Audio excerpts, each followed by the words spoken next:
Okay, here's the official last load of Harvest 24. Meet the Peterson family. Our dad, the three Peterson brothers, and our families farm together in central Kansas. Our family farm started in 1882 and has been raising cattle and crops ever since. Please subscribe to this channel and give us a like and a comment if you enjoy the video.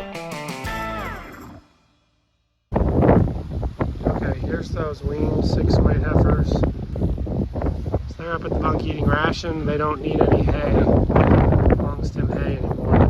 I unhooked the Neville from the Sterling here. The other silage end dump is here, and the cat.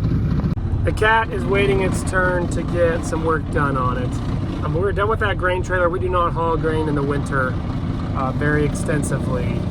We'll haul a little bit in the spring, maybe. All right, I'm loading some more wheat to be blended with triticale as cover crop. This will not go to the seed cleaner, but don't worry, we have a 30-mile-an-hour wind today, so look, it's cleaning out the lighted. All right, here's my 50-50 blend of wheat and triticale. I'd say it's blending it pretty nice.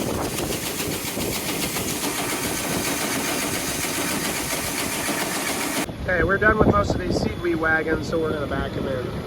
So I'm putting the corn head up. I don't know what you call this job, but it makes it take up a lot less space, and the kitty came out to help me. I don't think you're gonna be able to help me air up the tires, kitty. That side over there is low. I think we gotta get the portable air compressor out here. Okay, we got that corn head put away. I'm gonna move these bales off. Put them here by the trench style. They'll be real easy to grab to grind. All right, I'm out here doing some fall tillage. Probably think I'm not getting much done with the drill. So I am drilling a cover crop on this irrigated cornfield. I am also putting down some fertilizer. So in the footage of me filling, it's too windy to really talk, but you saw I was pouring in some bags of smaller seed. So on this field, we're doing a 4-way blend. So I was putting in radishes and turnips with the wheat and triticale. And I was just blending it myself, pouring the bags in. We're giving that a try. We've done radishes and turnips, our blends we've done after wheat that we graze. We've held back from doing it after corn or milo because there's not much moisture there for them to grow and get established. And then when it gets cold, if they're not already established, they don't do real well, and so they don't end up doing much.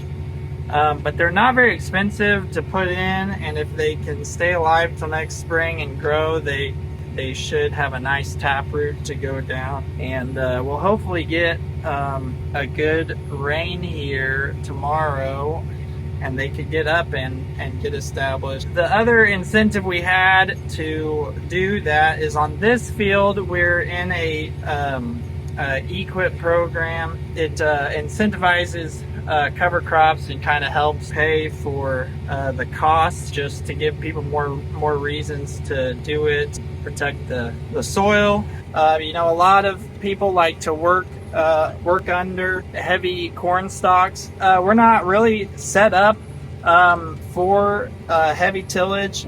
We're pretty big believers in no-till in our western area. You know, we're in a pretty arid area. You guys know we've been short on rainfall the last few years, and especially in our dryland scenarios. I think it was about 2005 or so that Dad transitioned to no-till. Really saw benefits from leaving residue on top of the ground, watching our organic matter build by not working it every year. Now in an irrigated corn situation and on a flat field where there's basically not erosion and you have irrigation to add water, You know, chiseling is definitely a proven thing as far as getting yields. But since we don't have a chisel, we don't have real up-to-date tillage equipment for our whole operation, we're out here, you know, just with the no-till drill we have, a tractor. You know, we don't need a ton of horsepower, and we're still going to break down these stalks. They're going to take a little longer to break down, but we're okay with that, because that's building organic matter for future years. And then we're going to use biology. We're going to use roots and earthworms to open up the soil for water infiltration and for nutrient cycling.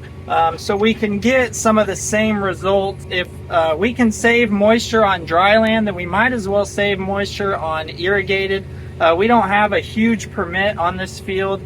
We can't just pump unlimited water. We used all the water this year, and we probably could have gone another pass if we would have had it. So we want to conserve moisture here, just like on our dry land, and still be able to push yields with that irrigation. So we're trying to do as much like cover crops as possible in these dry years where we're getting less than 25 inches of rain per year and having really hot summers. We definitely see the effects of the moisture that the cover crop took over the winter. But usually our average rainfall is 30.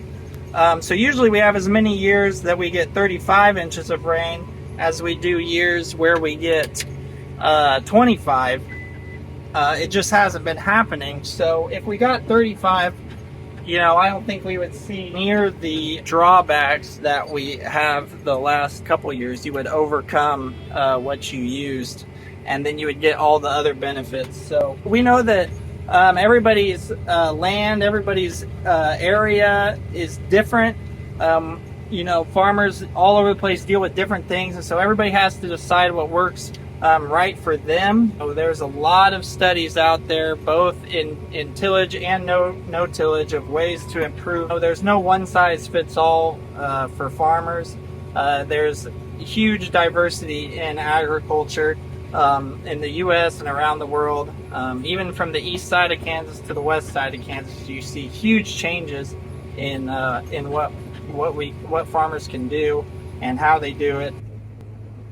Done with that.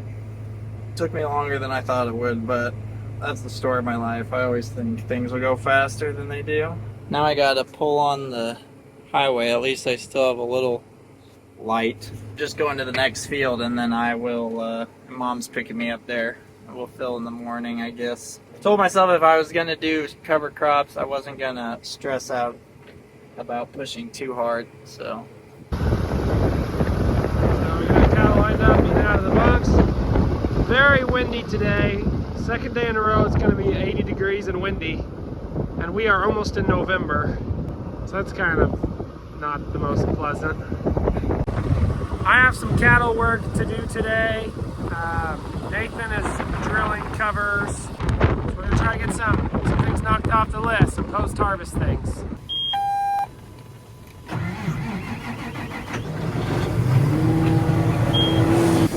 Alright, I'm back to it.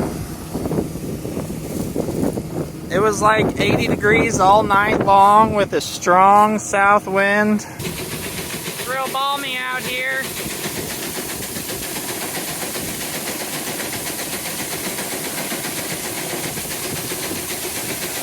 Real scientific. Dad's feeding hay to some of the small ones.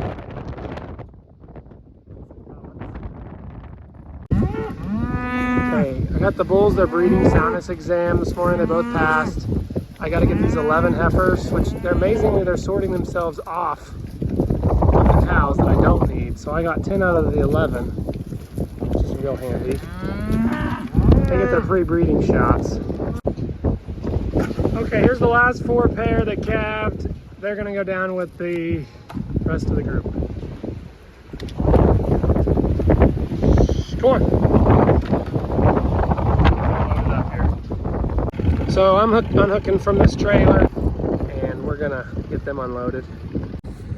Then I'd like to start chores, and now that harvest is over, it's like, you know, ideally I can make it in before 6:30. That's my goal, but I didn't make it so far yesterday. So it's basically been 20-mile-per-hour sustained winds with 45-mile-per-hour gusts here for Monday and Tuesday of this week. But the weatherman promises that we can get up to 3 to 4 inches of rain in the 7-day forecast. So we're trying to get a lot done before this Wednesday when the rain is supposed to come. And then maybe the fields will get wet and all this wheat ground, it's kind of real dusty conditions around. The roads are terrible dusty. The dust is even like blotting out the sun there a little bit. All these wheat fields that have been drilled, they got all that loose soil. And we're really hoping that the rain settles the dust and it would make all this wind worth it if it blows in a storm. It's been 70 to 80 degrees, and whatever this front is that's meeting in the air hopefully will blow in some moisture. Somehow I think the wind has gotten worse. I'm glad I'm in the cab. Also, Riley spoiled me with bringing me some Hickory Hut barbecue. Oh boy. Yummy. Pretty dusty, pretty windy.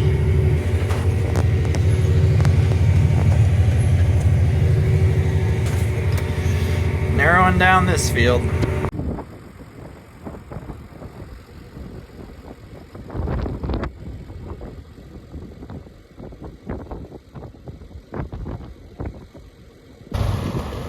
Well, Dad's taking that home.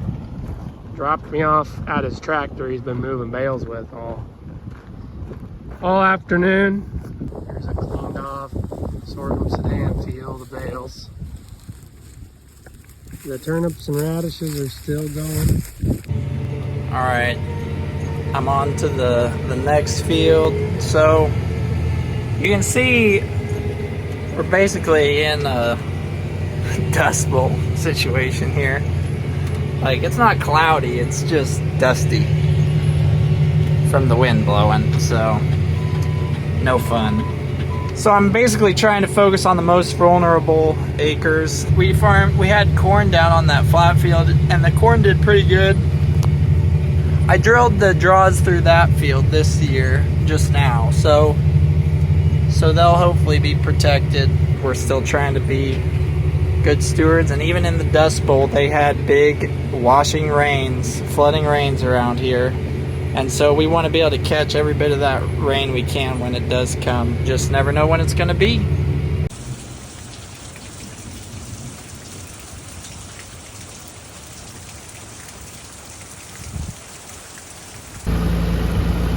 Okay, we got quite the downpour. I'm pretty happy with it though.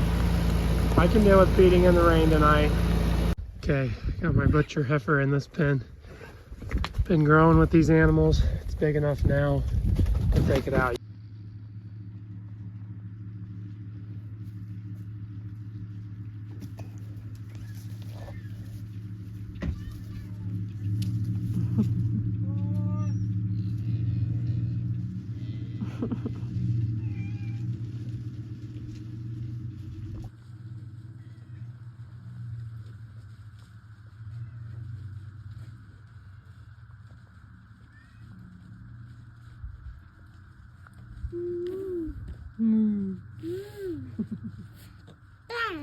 Cow.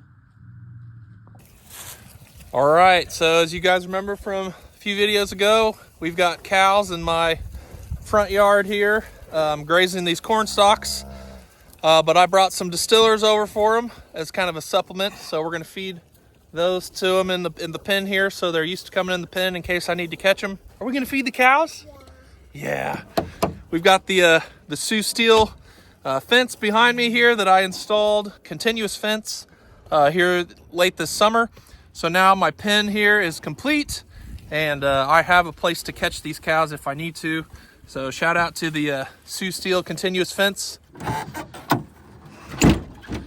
All right, here's your candy.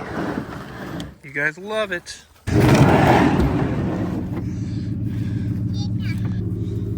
You don't have to take any pictures, just hold it. You got it? Yeah. Boss.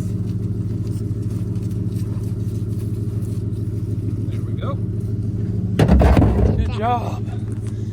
You did it. Yeah, we're gonna go put that one in a different spot. All right, we got the cows fed there. Got the Sioux steel continuous fence. That is a straw bale that I had over here in my burn pile with some other straw bales. That was decorations for a wedding. And I might not burn it, I might use it for bedding, but the cows moved it. They were playing with it apparently because it was way over here and they moved it all the way over here. But there's the Sioux steel continuous fence finished and in action.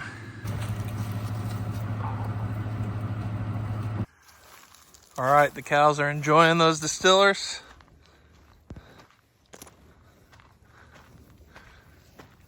They've even got a scratching post. Look at that. And Alaska the cat's even trying to sniff out, see if he gets anything. Oh! That cow said, no, this is for us. Here you go. Go down there. Come down there, Daddy. There's one down there. Eat it. Don't eat it. The cow's over there. Right? Yeah. Happy birthday, Marlon Happy birthday to you. You're going to jail, Bart. Say goodbye to the wife and tater tot. Got cattle eating. Over there. Over here. It poured pretty hard for parts of the early morning, so we're at half an inch so far. It's a Saturday. I got my K-State on. So we're happy for the rain. I think there's going to be a big wave coming at 10. So we got everything fed, but their feed might get rained on a little bit before they're all the way cleaned up with it. Some of the pens anyway. You say, help me, Obi-Wan Kenobi. Good job. Now everybody else run through. The glow in the dark balloons.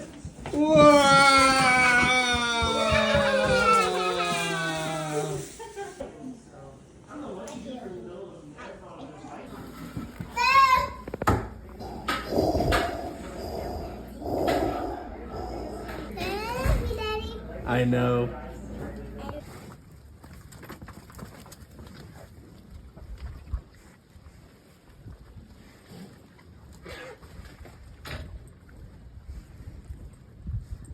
Well, I was able to get a count on all 40 again.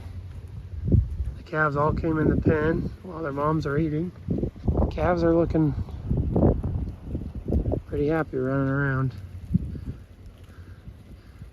They want to go out that gate, but I have it closed. That's why they're all running over there. They wanted to run away from me. It's the most colorful set of calves we've had since 2019 when we started the cow herd.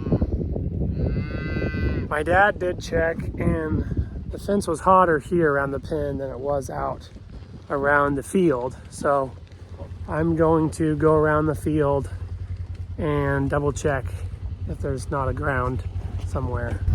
So here's the far side of the field. They've still got, there's a lot of leaves out here, but they're not, we don't necessarily want them to pick it totally clean. Works out that they kind of work all this organic matter into the soil with their feet. Crosby and I are driving the perimeter. We found a couple insulators off the posts and just some signs that it was grounded, and the calves took advantage of it and popped those insulators off. So I'm hoping it buzzes them next time they try that. Getting a little muddy. Rain 2 inches, over 2 inches. Creek has signs of mud. It is not running. So here's pen 5. They're lined up eating. You can see their mound is dry. Some of the places they've walked over here is wet. This is that water we put in. So it drains off and goes that way. It's got good footing leading up to it. And then we did have a pen of cows here. That's the only thing we've had drinking off of this side of the water so far. Right now we've got this ball sealed. I got this one open so the calves that have never drank before can find it. We'll take this screw out. We'll take that bolt out and let this come up and seal once it gets to the cold months. Anyway, there's an update on that pen. I'm ready to get the M7 put on the harsh feed wagon here. But we keep having more bales to move with it and then adding another thing and another thing. So I still haven't done it yet, but I'm looking forward to my 40-year upgrade here in the coming week or so. Look at that, feeding pen 8B. 4A's lined up, 4B's lined up. My load is done. I'm going to watch to see if I need to pull something out of this pen right there. We finally have a sunny day. It's been really rainy, so cloudy. So we're happy for the sun, help dry things out. Really thankful for all that moisture we got. We're over 3 inches of moisture over the last 7 days.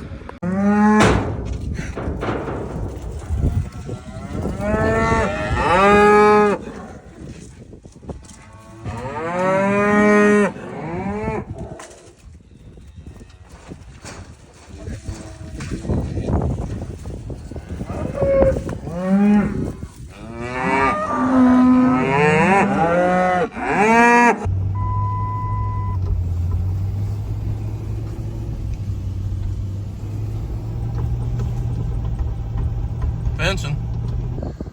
Alright, so what we're doing is, this is Kendall's field. We're kind of grazing section by section. So we're going to move this wire from where Kendall is to the road over there. We're going to basically pivot it like an irrigation pivot across to where this wire is along the road so we can graze this next. This has not been grazed.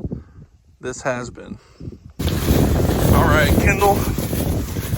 Oh, I'm running now. I'm here in the middle, lifting up the wire. Oh, there he finally stopped. Lifting up the wire so that it pulls easier. And then, yeah, we're basically gonna move it to where, along the gravel road there. All right, now we're putting up posts. Sidekick.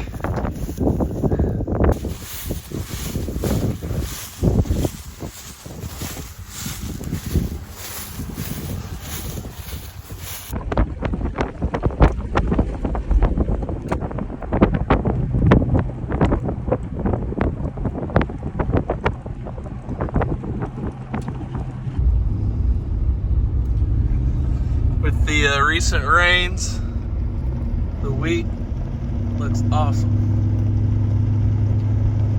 Coming up down the row, looks beautiful. That being said, the cattle pens are kind of turning into a mess. It's supposed to rain another 1.5 inches tomorrow, but we'd rather have it be raining than it be as dry as the last couple years. Hopefully this is signaling the end of our 3-year drought and it just keeps raining all through next year. If that's the case, then we'll gladly deal with muddy cattle pens. But if it rains all winter and then shuts off again in the spring and summer, that's not ideal. That's basically what happened last year.